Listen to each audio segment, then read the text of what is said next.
تپوس کړی چې د بدن نه کم ویښته ویستی شي سړی او کم نشي ویستی نو ګوره دا ساتي چې د بدن د ویښته چې دي دا درې قسمه دي. یو هغه دي چې شریعت ویلي دي چې دا لرې کړي د هغې لرې کول پکار دي، لکه نامن لاندې ویښته شو، د عورت په خوا او شا کې د ترخونو د ویښته شو، د سړي دپاره برید سپکول شو، دا اوس شریعت به امر کړی چې دا لرې کوي نو دا به لرې کوي. دویم قسم هغه ویښته چې شریعت ویلي چې پرېږدئ، د دې نه یو ویښته اخیستل حرام دي، لکه د ګیرې ویښته شو، دغه شان د روزو د ویښته شو، دا قسم ویښته چې د انسان نشي اخیستی.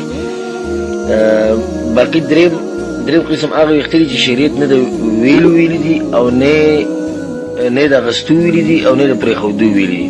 د دې کې اجازت دی، د کوم ځای کې د سینې ویښته شو، د خپې ویښته شو، د لاس ویښته شو، دا که یو سړی غواړي چې پرېږدي، که یو سړی نه غواړي نه دي پرېږدي، دا خپله مرضي ده. خو دومره دی چې سړي دپاره غوره دی چې پرېږدي. که زنانې لرې کوي نو د زنانو دغه خوښې او زنانه به دغه باندې ښکلې ښکاري.